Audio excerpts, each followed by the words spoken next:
Alright.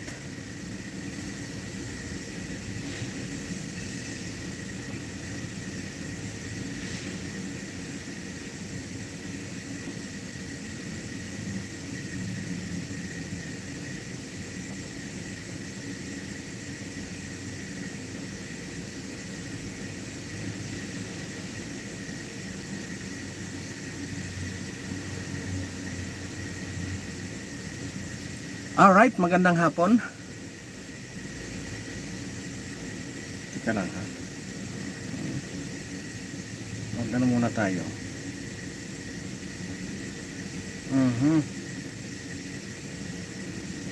Magandang hapon po sa inyong lahat. Mapagpalang araw at mapagpalang gabi, mapagpalang tanghali.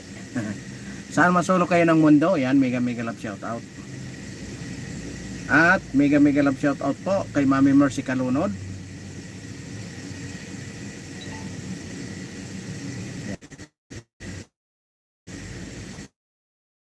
Sa bundok ng Tralala. Ayan, mega love shout out.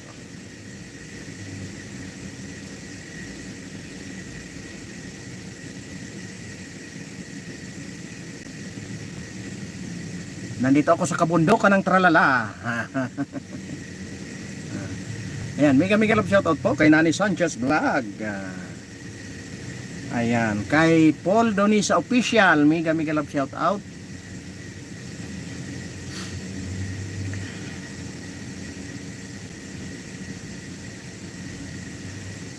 Kay Ma'am Rosalina, mega love shout out.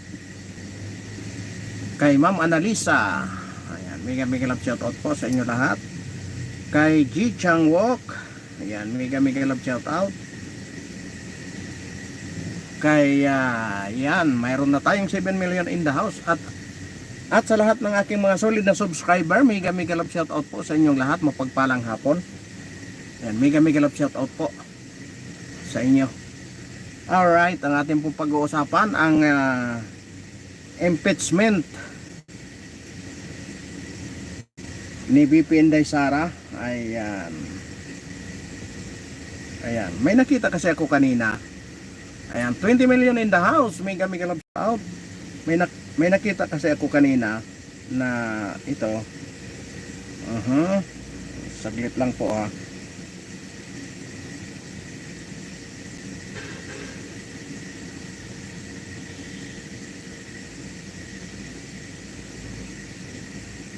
Ayan, mega love shout out po sa inyong lahat. Mapagpalang hapon sa ating mga solid na subscriber. Ayan, gusto ko lang i-ano sa inyo itong impeachment ni VP Sara. Matagal na naman na talagang kumbaga sa medyo malabo na. Ang problema lang dahil nga sa kung gaano kapopular ang ating Vice President, maraming sumakay. Nilo Sniper Vlog, tamsak po host. Ayan, thank you Nilo Sniper Vlog. Dahil nga sa bakit mawala?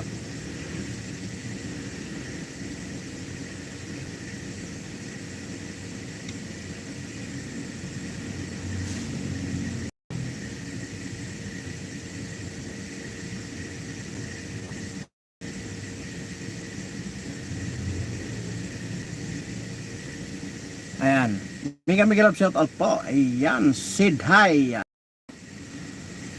Yo. Hi to you Nilo Desper. Ayan, good afternoon. Ayan, mega love shout out. Ayan.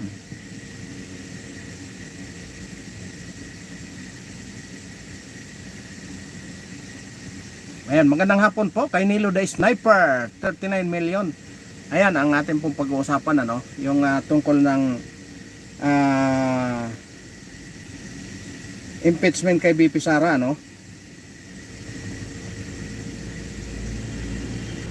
mali pala, kaya pala ayaw lumabas. Politico.com. Kasi nga itong si Chis Escudero, itong Dahil nga, di ba, kung napansin nyo, itong pagkatapos lang ng eleksyon, kanya-kanya ng kanya-kanya ng manok sa pagka-Senate President. Ngayon, dapat magkakaroon ng convene ang Senado sa impeachment trial ni BP Inday Sara itong June 3. Kaya yun ang nangyari, inurong, ayan, magandang hapon kay Nilo the Sniper, inurong ng June 11 ni Senator Escudero. Kaya itong politico.com,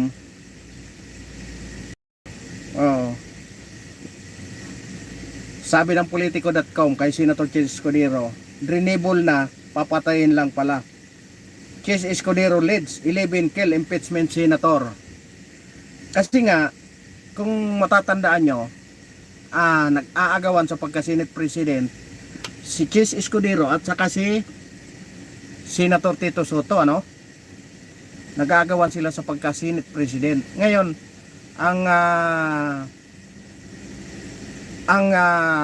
alam nyo naman, malamok, alam nyo naman itong si Escudero nanganganib sa kanyang pagka-Senate President. Kasi nga, kung mapapansin nyo, si Senator Alan Peter Cayetano ay yan po ay kaalyado ng kasama sa parte ng mga bilyar sa Nacionalista Party, si Senator Cayetano. Pati itong kung bibilangin natin, mayroon ng apat na, kasi nandyan si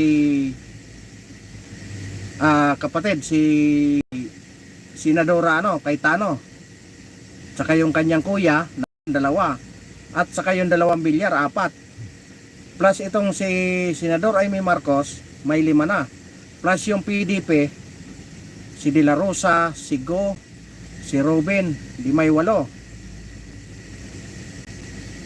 Ngayon, naandyan si Senator Jinggoy na nagpahayag na mismo na hindi siya pabor sa impeachment. Kaya ang mangyayari, kung matatandaan natin nung mga nakaraan, talagang napakabukal yan ni Senator Chis Escudero dyan sa impeachment na yan. Ngayon nung nanganganib ang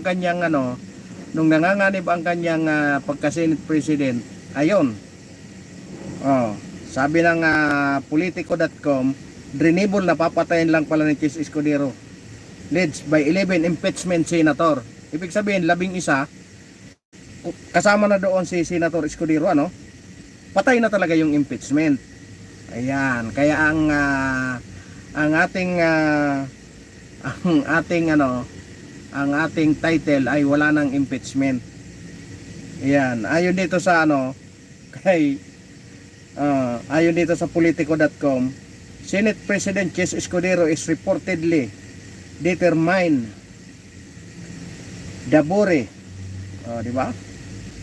The impeachment trial of Vice President Sara Duterte, a move seen by insider as a calculated play to keep the Duterte bloc in his corner and secure his hold as Senate presidency. Kaya nga nagkaroon ng pinag-aralan ito ni Chis Escudero, gawa ng siyempre nanganganib talaga ang kanyang pagka-Senate President. Kasi kung si Tito Soto may mga interview sa kanya na talagang ang impeachment ay wala na talaga, kasi makukuha na ni BP Sara ang makukuha na ni BP Sara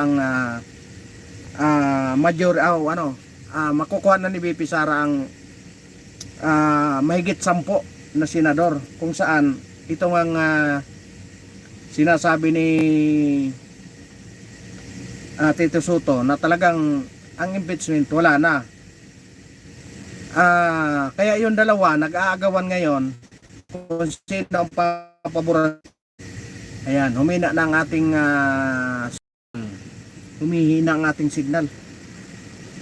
Kaya nga ayon dito sa politico.com, parang itong si Chis Escudero, para makakuha siya ng majority, kailangan niyang iurong itong kailangan niyang iurong itong impeachment para alam naman natin, parang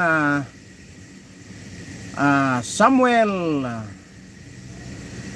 Ibatuan, yan, Sid Hay, yan, magandang hapon Samuel Ibatuan. Ayan, may kami love shout out. Grabe kasi ngayon ang grabe ngayon ang agawan nila sa pagka Senate Presidency. Ngayon, ano ang naisip ni Senator Escudero? Siyempre gagawa din siya ng paraan para ma-survive niya yung kanyang para ma-survive niya yung kanyang pagka presidente ng Senado. Di ba? Di ba matagal ko na sinasabi sa inyo na ang impeachment ay political. Political, galawan niya ng mga politiko. Oh. Kaya nga, kung hindi man makuha ni VP Sara ang pagka-majority sa impeachment, matatanggal talaga siya sa pagka-presidente. Alam niyo kung bakit? Banta si VP Sara sa kanyang sa mga gustong maging presidente, sa mga may mga ambisyon sa pagka-presidente pagdating ng 2028. Alam niyo kung bakit? Ang preparasyon pagka-presidente ay 3 taon. 3 taon po ang preparasyon niyan para makuha mo yung para makuha ng isang politiko yung yung masang Pilipino. No? 3 taon na preparasyon. Kaya nga yung may mga ambisyon sa pagka-presidente sa 2028, maaaring ito yung boboto ng laban sa kay BP Inday Sara. Kasi nga napakalaking banta to eh. Pangalawa, yung kanilang mga kaalyado na gustong maging presidente, gagamitin itong mga ibang senador nito para bumoto ng pagka-impeach kay BP Inday Sara, no? Kasi nga po ang Senado ay politiko po 'yan, mga politiko po. Ang kahit nasabihin na natin na walang kasalanan si BP Inday Sara dahil nga banta sa kanilang mga pangarap na maging presidente, talagang lalaban yan. Bubuto yan laban kay BP Inday Sara kasi nga si Sara Duterte ang napaka tibay na panlaban pagdating ng 2028. Unang-una, napaka popular niya. Pangalawa, siya na ang pangalawang pangulo. Siyempre talagang expected na ng mga kalaban nila yan na pinakamataas na ang kanyang tatakbuhin. Wala nang iba eh. Vice President na siya eh. Ibig sabihin, next na ang pagka-president na target ni BP Inday Sara. Kaya nga, yung mga atat na dyan na gustong maging presidente, ayun ang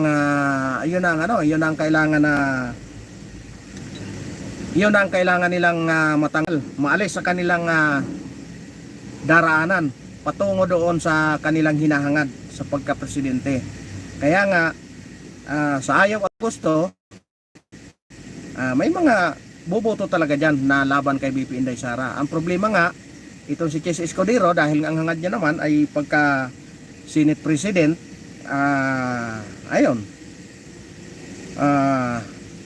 nagpabango na siya sa mga Duterte PDP laban black.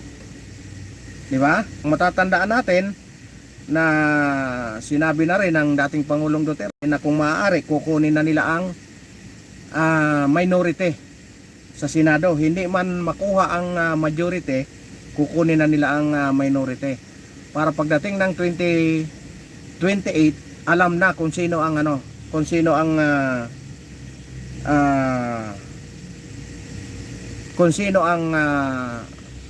minority. Kumbaga magkakaila laban doon sa makakalaban ni BP Inday Sara sa pagka-presidente. Ngayon, hindi pa natin malaman yan kung sino ang mga kalaban, pero asahan natin na pagdating ng December o January, mag-uumpisa na yan ng bakbakan.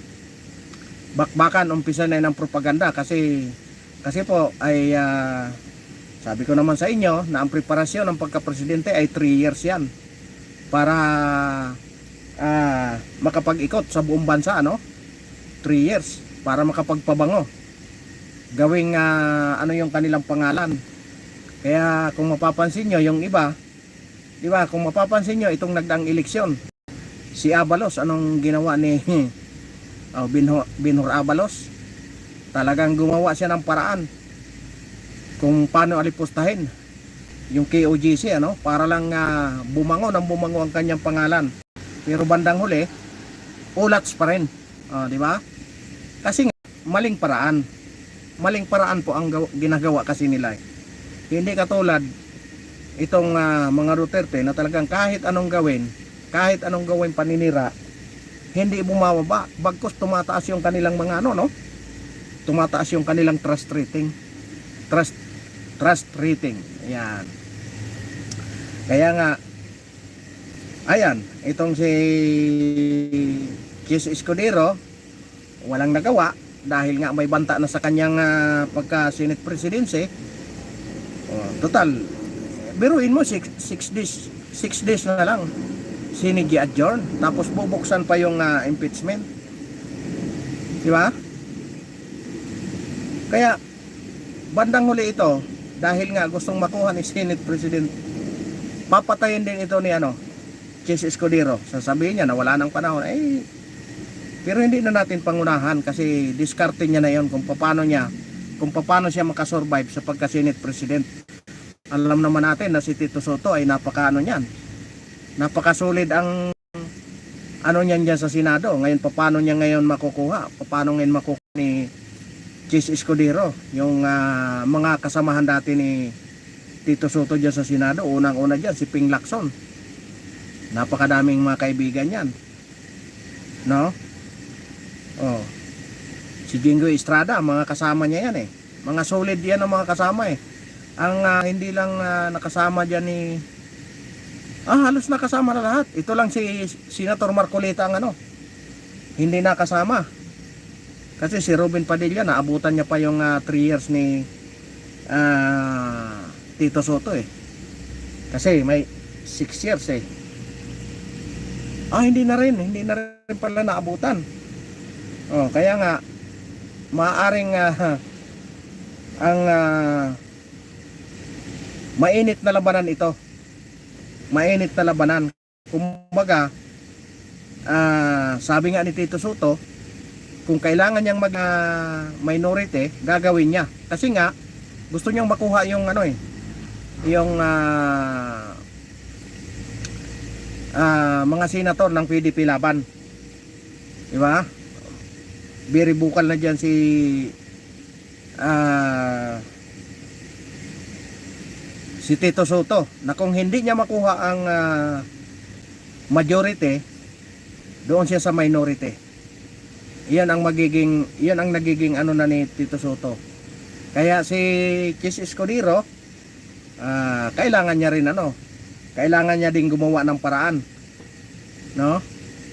Sabi nga dito, political learn that least 10 senator are backing Escudero's plea, either as outright Duterte ally or pin sitter. Should rather not rock the boat. For starter, those known to be openly opposed on Duterte's impeachment are the PDP Laban Black Senator Ronald Bato de la Rosa, Bongo, and Robin Padilla, while Senator Amy Marcos in earlier vote to fight the trial to the very end. Diba? Marami naman talaga. Unang-una dyan si Marcolita. Nagbanta na si Marcolita na kung sakali man na ipagpatuloy ang impeachment trial, talagang magkakaroon ng matinding sabi nga ni BP Sara ay bloodbath, madugong labanan. Yun nga lang na miniskot naman ng tagapagsalita natin na madugong labanan po is anong tawag nito? Kumbaga napaka-violent daw ng ating Vice President. Ay nako. Mahirap talaga pag misquoted tayo, no? Sa ating pananalita, sa kagustuhan natin na mailagay sa hindi maganda yung sinasabi ng kalaban natin, lalong nami-misquote tayo. Kaya dapat lalong-lalo na itong tagapagsalita ng Pangulo, ano? Itong alter ego dapat pag ito nagsalita dapat napakaingat. Pero naku po, doon nga lang sa doon sa sinasabing laganap na ang krimen, hindi pa makapaniwala yung ating tagapagsalita hanggat hindi niya raw nakikita. Kasi nga pumupunta raw siya diyan sa sa palengke, wala naman siyang nakikita. Di ba? Mga alibay na mahirap arukin, mahirap abutin. Kaya nga siyempre tayo naman na tagapagmasid, tayo naman na taga-subaybay, napakahirap abutin kung paano naging spokesperson itong tagapagsalita ng Pangulo, no? Kaya nga ang mga politiko natin, maniwala kayo sa akin, walang masasabi natin na walang paninindigan. Walang sariling paninindigan. Kasi nga hindi siya maka-stay kung saan siya. Kasi nga ito, sa totoo lang, ang ating ang ating mga politiko sa atin, sa sobrang dami ng partido, hindi na malaman kung saan pupunta. Kung saan ang napakalakas, nandoon, no? Kung saan ang maraming grasya, nandoon sila. Hindi sila umisti doon kung anong partido sila. Kaya nga kita mo, parang mga ibo na mga walang madapuan pag sakaling magulo yung sitwasyon ng bawat partido, ano? Hindi nila malaman kung saan sila dadapo na partido. Kasi nga napakaraming partido na. Kaya pagdating ng eleksyon, ang gulo-gulo. Hindi katulad sa ibang bansa, no? Sa US, makikita nyo. Talagang yung may mga ambisyon ng pagka-presidente, kung ikaw ay nasa isang partido kayo, parehas kayong may ambisyon sa pagka-presidente, magbubutuhan kung sino ang manalo. Yun talagang panlaban ng isang partido, no? Kaya para tayong sinangag pag nagkaka-eleksyon ang gulo-gulo, no? Kaya nga sa ibang nagkakaroon ng gurguran kasi nga posisyon talaga ang pinaglalabanan kasi ang kwarta ang pinaglalabanan, sa totoo lang. Itong nagdaan lang na eleksyon, grabe dito sa amin. Talagang ang pira, parang akala mo pinupulot na lang. Grabe, talagang hakot mamimigay ng pira. Ayun, bandang huli natalo. 'Di ba? Ngayon, kasalanan pa nung tumanggap ng pira. Kasi nga binayaran mo na tapos natalo ka pa. Oh. Sinong may kasalanan? Yung tumanggap ng pira, kasi nga binili mo Ngayon, nagagalit ngayon yung namili ng boto. Kasi nga, bakit hindi siya nanalo? Milyon-milyon ang binitawan niyang pira. Paano hindi siya matalo? Pinagmukha niyang mga timawa yung tao. O anong gagawin mo nun? Diba? Kaya nga dapat itong mga politiko nito maingat din sila sa kanilang mga pinagagawa. Kasi nga napakahirap ang tao po ay napakatalino. Sipin nyo yun, isang halimbawa yan yung dito sa amin, biruin mo, 2 linggo bago ang eleksyon, talagang walang patid ang hakot ng tao. no? May mga balibala nga na may 1K, may 1.5, pero hindi ko naman makumpirma yun kasi hindi naman ako doon nakapasok, hindi naman ako nabigyan. Siyempre may mga source naman tayo doon, hindi naman pinakita kasi nga kwento lang, pero hindi nga makuhaan ng camera kasi nga ang sabi nila pag pumasok sila doon, iwan ang kanilang mga cellphone doon sa gate kung saan sila pumapasok. O yun, ang nangyari wala silang makuha, puro lang kwento. Kumbaga mahirap kasi patunayan pag kwento lang, di ba? Hearsay yun, kawawa kapag dating sa husgado. Sasabihin lang nagmamarites ka. Ganon ang nagiging labanan. Kaya nga ang politiko napakagulo. Isipin nyo yan, pag agawan lang yan sa Senate President pa lang yan, Senate President pa lang yan, pero makikita mo nakikiramdam, kumbaga nakikiramdam yan si Senator Chis Escudero. Si Senator Escudero po ay kilala ko pong personal yan, pero hindi kami kasi nga taga roon siya sa amin. Siya ang gobernador sa amin noong araw. Ang pag-aakala nga namin akala nga namin si Hart ng magiging magiging gobernadora namin, pero hindi pala.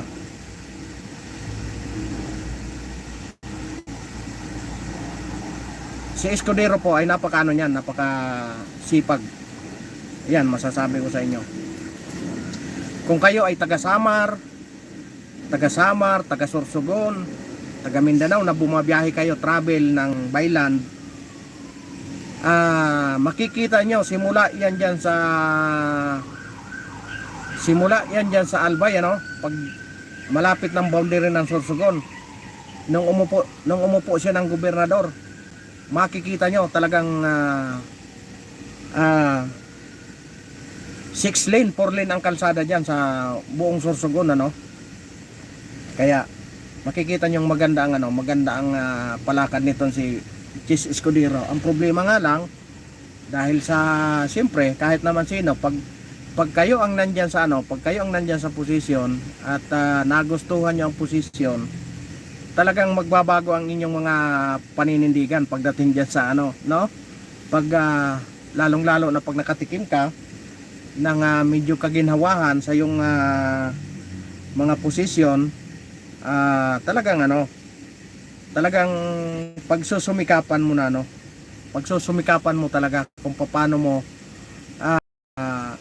paano ka makapanalo sa kung paano mo maipanalo yung inyong hinahawakan na posisyon. Ang problema nga lang, doon nagkakagiwang-giwang nang dahil nga sa kagustuhan mo na ma-retain ka doon sa iyong posisyon. Minsan nagagawa mo na yung hindi tama, di ba? Kasi gusto mong makuha ngayon saan ka pupunta, kailangan kunin mo kung saan mo makukuha kukunin mo yung katapatan nila. Ngayon kahit oposisyon yon, magpaka-oposisyon ka para lang makuha mo. Yun lang ang doon. Ang problema minsan, katulad yan, yung administrasyon, nakuha tayo nung nakaraan, sa madaling salita, nabudol tayo. Ngayon, ang nagsasakripisyo, yun dapat naging presidente ngayon. Iyon ang nagsasakripisyo ngayon, kung saan yung kanyang tatay ay nandoon. 4 na sulok ang kanyang ginagalawan na napakaliit na kwarto. Wala siyang makitang kahit maliban sa pagdalaw ng kanyang kapatid at kanyang malalapit na pamilya. Kahit sinong kaalyado walang makapasok. Kung saan naghihimutok nga itong si Senator Marcolita, kasi nga dalawang linggo siya nag-request na mapayagan man lang siyang makapasok doon sa kinasasadlakan ng dating Pangulong Duterte para man lang makamayan niya, mapasalamatan, pero walang reply. Pero sabi niya nga magbakasakali pa rin siya, baka payagan. Yun, siyempre, no, kung makikita nyo ang talagang Duterte magic, grabe. Isipin nyo si Amy Marcos at saka si Camille Villar. Si Amy Marcos ay pang 20, si Marcolita ay pang 36. Makikita nyo, ginawa pang number 6 si Senator Marcolita. Si Amy Marcos ay 22 to 18. Si Camille Villar ay 17 to 16. Pero makikita nyo, napasok sila ngayon parehas. Kaya grabe talaga ang grabe talaga ang ng Duterte magic. Kaya saludo ako sa inyong lahat ng mga DDS. Ayan, kasama nyo ako sa pakikipaglaban. Hindi man ako magaling magsalita, hindi man ako magaling hindi man ako mahilig makipagbangayan doon, pero dito sa baba, dito kami sa baba nakikipagbakbakan. Alam nyo kung bakit? Wala kaming kaugnayan dyan, pero itong last election kasama po yan sa nilakad namin. Kasama yan sa nilakad namin kasi po ay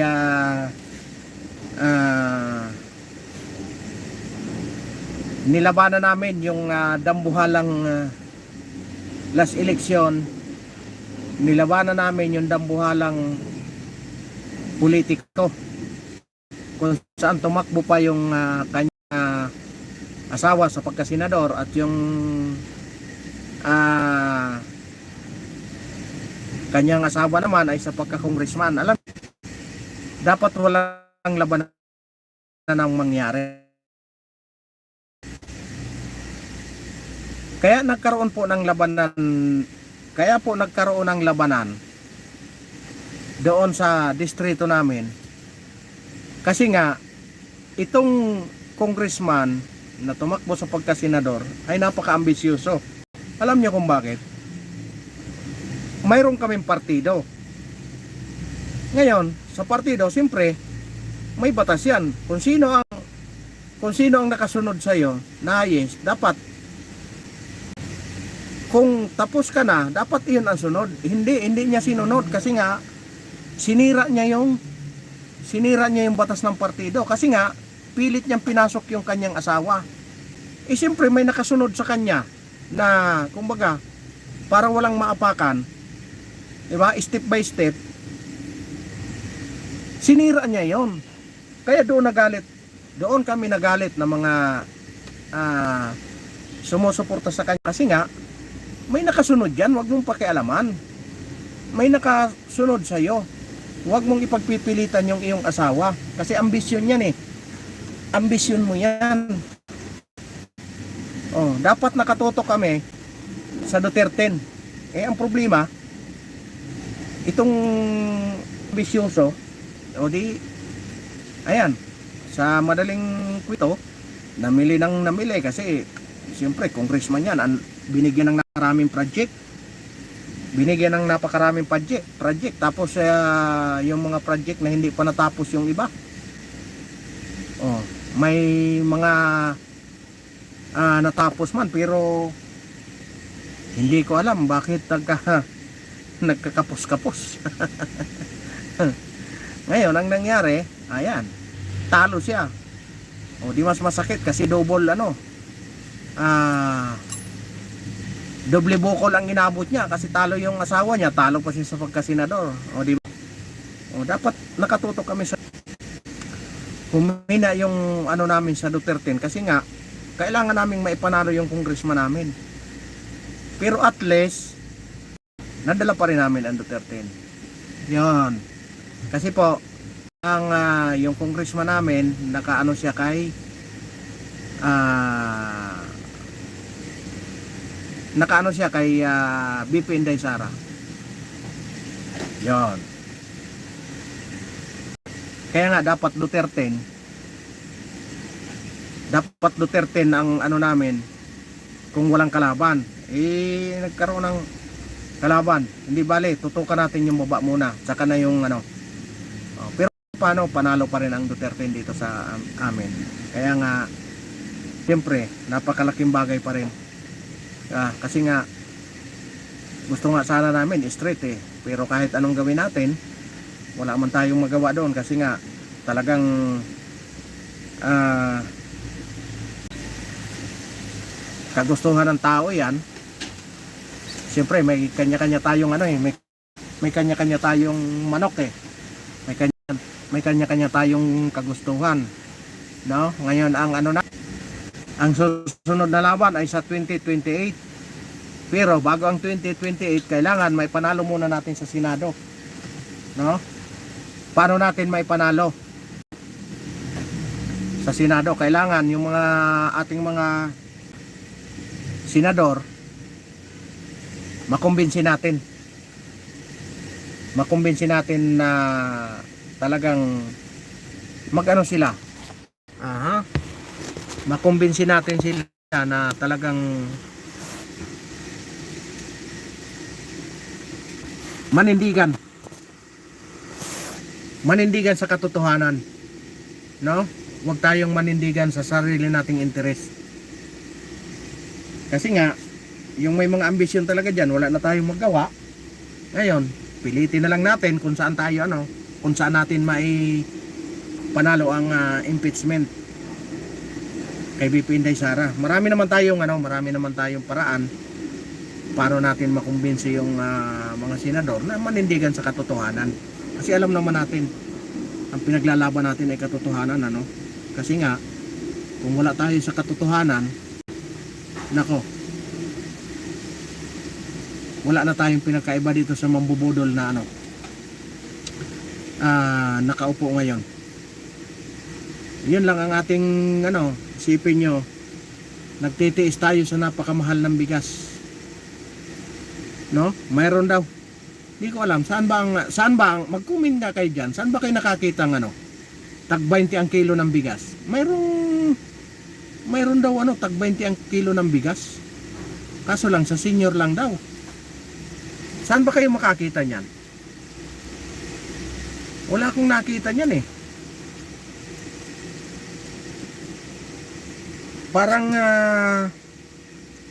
Parang binubudol na naman tayo sa na yan Ang pagkakaalam ko, nagkaroon ng 20 pesos ang kilo ng bigas sa Cebu. Kasi nga ang Cebu ay alam natin na baluarte ng mga Duterte. Kaya nga ang tanging natin talagang bibirahin ang mga Duterte doon sa Cebu. Pero makikita nyo hindi nagtagumpay. Makikita nyo si Gobernadora Burik 4 ay talagang binura ang pangalan ng ini-endorso ng administrasyon. Hindi lang binura, talagang nilampaso ng husto. Nilampaso ng husto ang Ayan. Patayin muna natin yung napakahina ng internet dito. Nag-ikot-ikot man kayo. Hindi lang nilampaso yung gobernador ng Cebu. Tsaka yung mga nang aliposta kay Vice President Sara Duterte. Kung makikita nyo talagang unang-una si Abante, no? Si Fernandez. Ayan ang mga malulupit na umaliposta. Hindi ko lang nalaman ito si yung Antipolo. Kung talagang nachupi din ba? No? Talagang diyan ako sumasaludo sa mga DDS kung gaano kasolid, no? Pero nakaisip ng paraan itong Kongreso, kinuha nilang tagapagsalita yung anak, no? Kaya marami naman mga nagsasuggest na mga DDS, kunin din nila si Attorney Rowena Guanzon, na kunin din nilang spokesperson para parehas na may palaban, parehas na may si Rowena Guanzon tindi din niya sa paninindigan. Alam nyo si Rowena Guanzon never yan naging Duterte supporter, pero sa ngayon nakikita niya kung gaano katotoo ang mga Duterte sa kanilang ginagawa. Kaya nagiging sympathizer na rin siya ng mga Duterte, nagiging bukal na rin siya sa pagsasalita. Kaya nagpapasalamat din tayo kay Attorney Rowena Guanzon na talagang kahit na sa kabila ng magkabila nilang paniniwala ay naandyan pa rin nakasuporta sa sa mga ginagawa ng mga Duterte. Kasi sa totoo lang hindi naman tayo sumusuporta sa isang tao nang dahil lang sa gusto natin. Sumusuporta tayo kasi nga nakikita natin kung gaano katapat sa tao at kung gaano siya nagtatrabaho ng maayos. Iyon ang nagustuhan natin, hindi sa kung ano man sikat, hindi kung saan man priority, no? Hindi sa kung saan dahil gusto lang natin. Dahil nga kaya nagustuhan ng tao, kaya minahal ng tao kasi nga unang-una doon sa war on drugs, kung gaano kasensero ang mga Duterte pagdating sa droga. Ang problema, itong mga kalaban hinanapan ng butas dahil nga wala na silang pagkakataon na makabalik wala na, kasi nga nasira na sila lahat hindi na nila malaman kung paano kung paano magpahalaga ng mamamayan ang mga Duterte. Kaya nga yun ang nagustuhan. Ngayon, nandahil nga nakasilip din ang pagkakataon yung mga kalaban, nasilip yung kahinaan ng administrasyon, ayon, nagamit lalong-lalo na yung mga kamatayan black doon sa Congress. Naaboso, nagamit yung mga batas na hindi naman dapat, nagkaroon ng mga katwiran na wala naman dapat.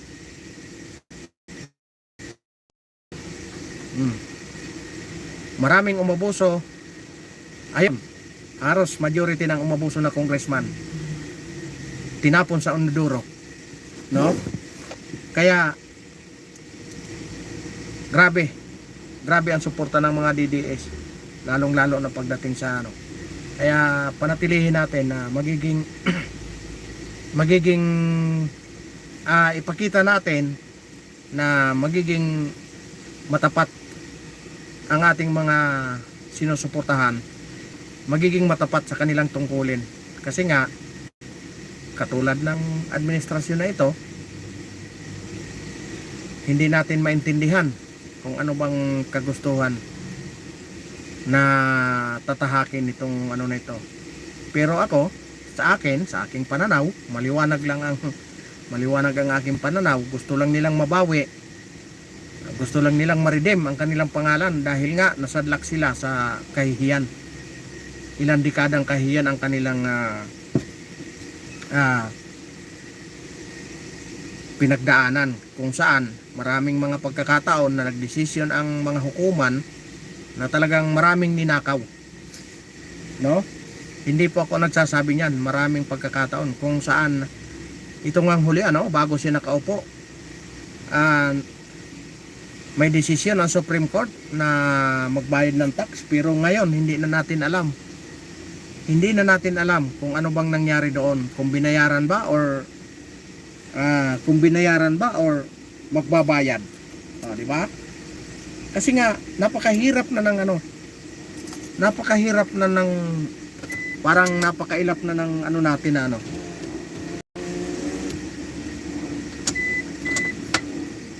kung gaano ka sincere ang mga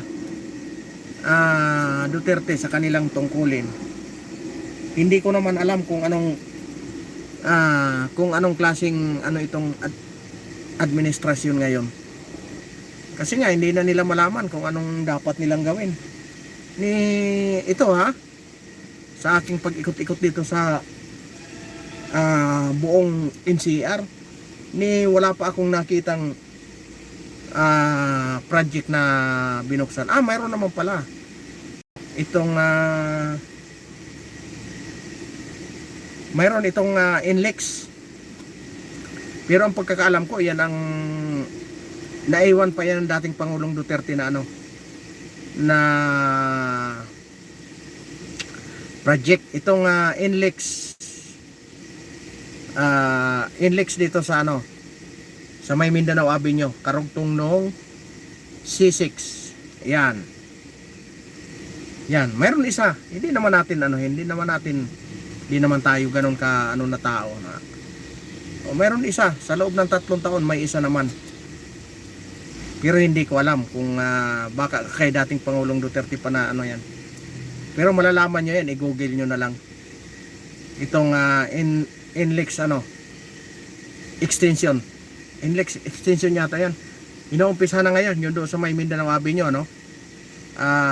magkukross sila doon sa yung magkukross sila doon sa Tulyahan, tapos magkukross sila doon sa subway. Yan, patungong yung dito sa may Batasan. Yan, alam ko doon yung patungo. Kaya yan, kayo nang bahala umusga kung ano man ang inyong naranasan. Alam nyo ito sabi nga, pumunta ako ng Kadiwa kasi nga sabi daw mahal, mura daw doon ang bilihin.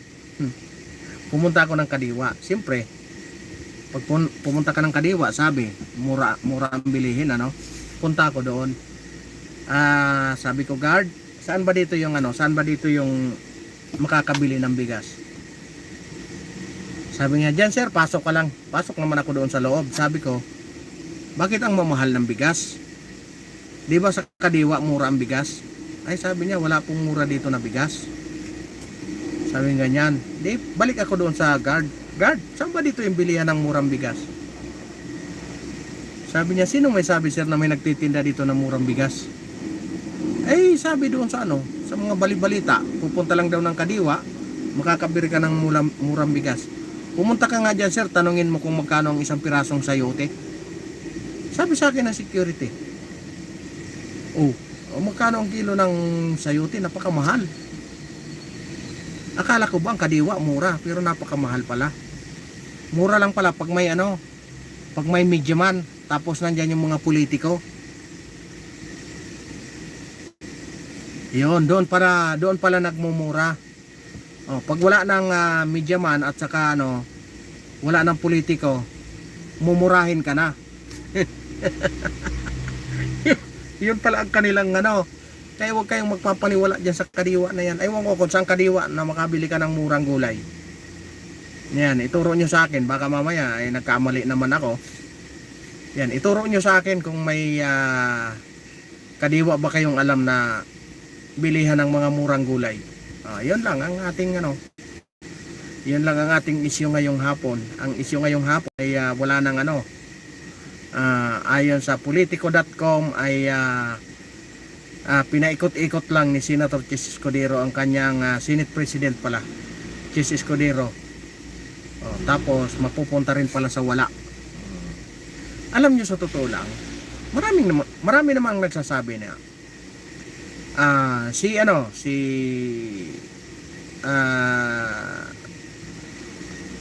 dating kumilik na si Romro Makalintal, si Manong Rome Makalintal, ay siya na mismo nagsasabi, eksperto po yan sa kumilik, ano, ang impeachment po ay wala na, patay na, kasi nga tatawid na sa panibagong Congress.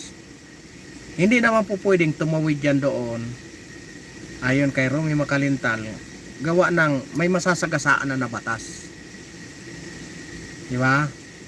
Ayan ang sabi. Pero may nagsasabi naman na iba na pwede pa rin kasi may naiwan na 12 sa Senado. Ibig sabihin continuing ang ano na Senado. Pero katulad natin na tayo nagtagamasid lang, hindi naman tayo mga eksperto pagdating sa batas. Hayaan na natin ang mga eksperto pagdating ng June 11 kung anong mangyayari, kung anong kalalabasan. Pero ang masasabi natin na 6 na araw na lang sinigi adjourn ang Senado, kung saan bakasyon na. Magbubukas ulit yan pagdating ng July, kung saan magsisinungaling na naman ang ating Pangulo. Bubulahin na naman tayo ulit, panibagong budol na sa kanyang suna, pang-apat na suna. Ayan, pang-apat na pambubudol sa atin. Doon na naman magbubukas ng panibago ang mga senador at mga congressman. Iyon ang ano niyan. Ano pa pala? Sa July 1 pala mag-ano sila. O, di ba? Ano na sila ng kanilang office, pero sabay-sabay na yan pagdating ng July sa kanilang pang-apat na pambubudol sa atin, pangakong napako. Tingnan natin kung ano naman ang pangako na panibago para lang makasurvive sa kanyang 6 na taon sa kanyang serbisyo, no? 6 na taon na pagsiservisyo daw o pamimerwisyo. Di ba?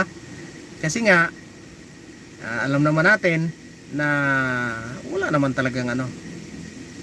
May nagawa man, iwan ko kung saan. Ako may nakita naman ako isa, pero hindi ko alam kung sa kanya pa yan na project o baka naiwanan pa ni dating Pangulong Duterte yan. Kasi yung MRT7, subway, kay Pangulong Duterte pa yan lahat.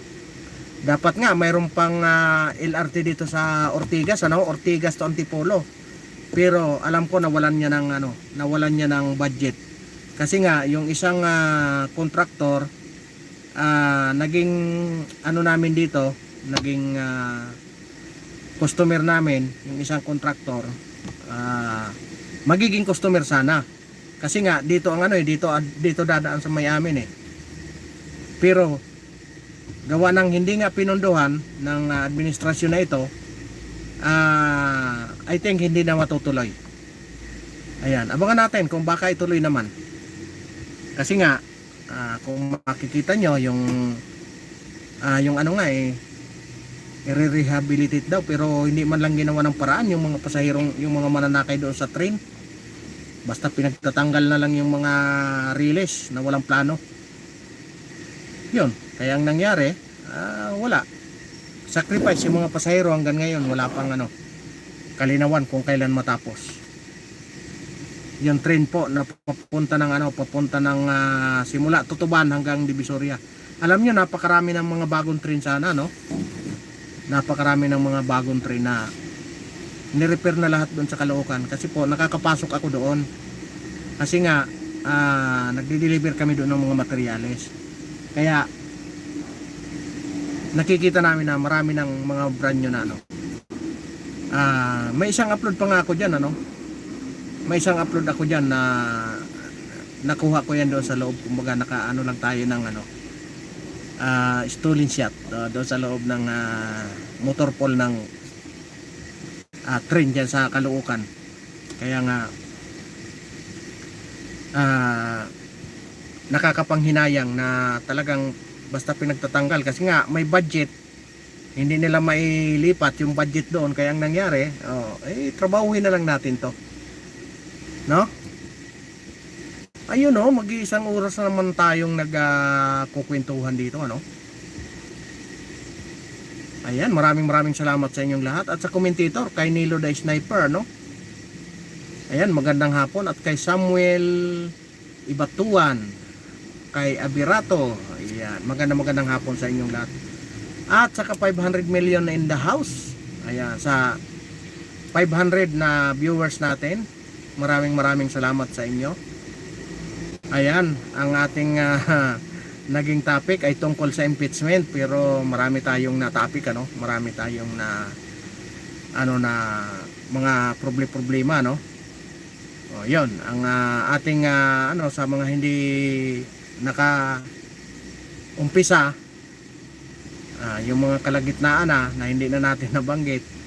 Ang impeachment po ay napakalabo na daw sa sabaw ng puset. Ayan, kung saan itong politico.com ay inano nga na ito si Escudero na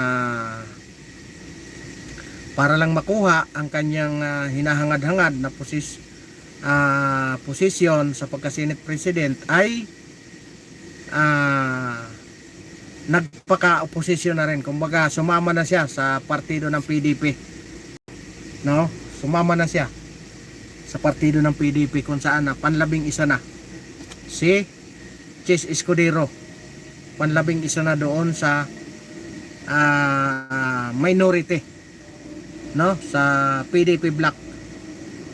Ang problema, si Tito Sen, gano'n na rin ang niya, nakakampi niya na rin yung mga taga PDP. Ngayon nagiging oposisyon na tuloy yung administrasyon, naging oposisyon na. Kaya ito ang abangan natin, ano? Baka ito bandang huli, ang mangyari nito, ang magiging oposisyon ng mga senador ay yung administrasyon na. Kaya nga, mahihirapan ito. Sa totoo lang, mahirapan na talagang impeachment. Alam niyo kung bakit? Pag-adyo nila sa July, pagkatapos ng SUNA ng administrasyon na ito, magpapasa na ng batas yan. Puro na pag iimbestiga yan doon sa mga budget ng bawat department. Paano pa ngayon maasikaso yung impeachment na yan? Maliban na lang kung may manikuran na naman, katulad nung pagbigay ng zero budget ng PhilHealth. Alam nyo, yan ang isa yan sa ikinatalo. Isa yan sa ginamit ko na paglakad nung last election, na itong mga senador na ito na dapat susuporta tayo sa mga totoong senador. Alam niyo kung bakit? Dapat ipaglaban tayo pagdating doon sa pagkuha doon sa budget ng PhilHealth. Dapat maparusahan yung mga pumabor doon na bigyan ng zero balance, zero allowance ang PhilHealth. Alam niyo kung bakit? Kung kayo pumupunta ng PGH, kalunos-lunos ang kalagayan ng ating mga kababayan dyan sa PGH. Alam niyo, sa totoo lang, kung ako magkasakit at pipila ako doon sa PGH, mas gugustuhin ko pang dito na ako maano sa local. Kasi kung makikita nyo, kung kayo alam ko kayo mga mapagmahal kayo, kasi nga nandito tayo sa mapagmahal na sa taong bayan. Kalunos-lunos ang mga kasamahan natin na mamamayan sa PGH. Makikita nyo yung upuan na ganyang kalalaki, yung parang upuan sa terminal, makikita nyo doon napakaraming gamit. Makikita nyo doon na may mga 1 linggo na doon, kasi makikita nyo yung karton na sinasapi nila sa paghiga doon sa bangkita. Makikita nyo punit-punit niya. Alam mong matagal na silang natutulog doon. Pag araw makikita mo yung upuan nilang, akala mo yung sa terminal lang sa terminal lang, bas na isahan na upuan na maliit. kalunos-lunos yung mga nag-aantay doon na pasyente. Mga nag-aantay ng kanilang pasyente nandoon sa taas. Nag-aantay ng kanilang tawag. Grabe. Alam nyo,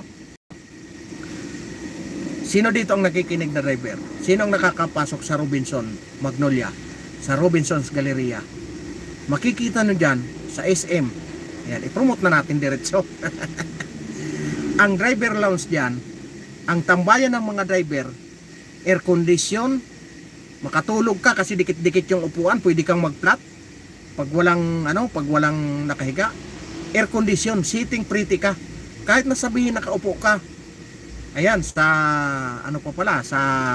Fisher Mall. Makikita mo doon, talagang makaplastar ka ng tulog. Komportable ka kasi aircon. Doon sa PGH, makikita nyo. Doon lang sa gilid ng sidewalk. Hindi naman nababasa ng ulan. Pero makikita nyo, kalunos-lunos talaga, grabe. Magtitiis ka ng lamok, surot. Tapos matutulog ka sa bangkit, tapin mo karton. Grabe, kaawa, kalunos-lunos. Tapos itong mga senador natin, may malalakas pang loob na bigyan ng zero budget itong PhilHealth. Grabe. Kaya ito si Grace po, dapat hindi na ito manalo eh. Ito si Grace po ang si Grace po ang nag-niyan. Bakit hindi bigyan ng parusahan daw? Dahil hindi inayos yung ng PhilHealth. Kalukuhan nyo. Dapat ito hindi na talaga ito manalo si Grace po. Kaya iano ko talaga sa lahat ng mga sa lahat ng mga nasasakupan ko sa aming grupo na mga manggagawa, talagang isisiro namin to si Grace po. Kasi ito may pangarap na naman ito maging presidente. Yan, isa yan sa ambisyosa. Kaya malamang to boboto yan ng laban kay Inday Sara. Kasi ambisyosa yan eh. Pero mo gustong maging presidente. Diba? Gustong maging presidente. Tapos binigyan ng sakit ng ulo yung mga nagpapa-check up sa nagpapa-check up sa PGH. Yan, makikita nyo. Walang biro. Sino man ang makakarinig nito. Hamon ko sa inyo, pagpasok nyo sa PGH, dito kayo sa top. Pagpasok nyo sa PGH, huwag kayo doon kumanan sa emergency. Kumaliwa kayo. Ayan, pagkaliwa nyo, palabas kayo ng Padre Paura, madadaanan nyo yan dito. Dito pa lang sa outpatient department. Makikita nyo yan, ang dami niyang dyan. Dami nang nakaupo sa bangkita, grabe. Napakarami nang nakaupo sa bangkita na mga makikita mo doon kumakain. Yung plastic labo, doon sila kumakain. Kasi nga, nag-aantay sila ng kanilang mga pasyente. Wala man lang maupuan ng maayos. Kita mo pag dumaan doon yung mga sasakyan, mauusukan sila eh. Kaya nga bago sila, halimbawa isang linggo sila dyan sa PGH, pag uwi nila, mayroon ng TV yung nagbabantay doon. Kasi nga, usok, lamok, nandoon na. Pag hindi TV, malaria ang aabuti ng bantay. Grabe ang hindi ko lang alam kung nakikita ba yan ng pamunuan ng PGH, kasi napakarami naman security. Kaya nga dapat tayo maging mapagmatsyag tayo kung tayo mahal natin pamilya, i-extend natin, mahalin natin ang bayan natin, mahalin natin ang kababayan natin. Maraming mga kababayan natin na naliligaw na ang landas. Wag na nating dagdagan. Kumbaga, wag na tayong dumagdag doon. Dito na tayo, gumawa na tayo ng tama. Kasi tayo, patanda na tayo, ipawala na tayo dito sa Pilipinas. Gumawa na tayo ng tama para naman pagdating ng ating hangganan, ay katanggap-tanggap naman tayo sa Panginoon. No? Kaya nga, nandito ako, nagsasalita sa inyo. Ngayon, Kung sino man ang nakaano dyan sa PGH, punta kayo doon, tingnan nyo ang kalagayan ng ating mga kababayan doon. Kapareho natin yan na hikahos, naghahangad din na mapagaling ang kanilang mahal sa buhay, pero makikita nyo, grabe, kalunos-lunos ang kanilang pinagdadaanan doon. Yun lang, kay nag-isang oras na naman tayo, magpapaalam na ako, baka biglang lumabas na yung aking mga big boss. Maputo lang ating usapan ng hindi man lang tayo nakapagpaalam ng ayos. Ayan, maraming salamat po sa inyong lahat at sinamahan nyo na naman ako hanggang dulo. Maraming salamat sa lahat ng dumaan. At maraming salamat po kay Mami Mercy Calunod, kay Ma'am Rosalina, kay Ma'am Analisa, kay G. Chang Wok, kay Kagawad Antonihan ng Maguindanao. Ayan, kay Nani Sanchez Vlog. Ayan, yung mga binanggit ko po na yan, may mga channel po yan. Kung gusto nyo ng kantahan, punta kayo doon. Kung gusto nyo ng worship every Sunday, punta po kayo doon sa Kaarating Plus One. Ayan, kay Ma'am Rosalina, kay Ma'am Analisa. Ayan, sila po ang mga nandyan. Ayan, puntahan nyo po yung kanilang mga channel kung gusto nyo ng worship. Sa YouTube, punta po kayo sa Kaarating Plus One. Puntahan nyo po yan every Sunday alas 8 ng gabi. Ayan, at kay Nani Sanchez Vlog, gusto nyo naman ng kantahan, ayan, puntahan nyo yan. Kay Paul Denisa Official, ayan, kung gusto nyo naman ng buwisitan, nandun ang mga buwisit. Doon kay Paul Denisa Official, ayan, andun ang family be, ayan, pamiling mga buwisit. Mga buset, diba? Na ando naman, ayan. At kung gusto nyo naman na walwalin, puntahan nyo ang aming Mami Mami Mercy Calunod. Ayan, maraming salamat po at mapagpalang hapon po sa inyong lahat. Ingatan po tayo lagi ng Panginoon. Maraming salamat po at God bless us all.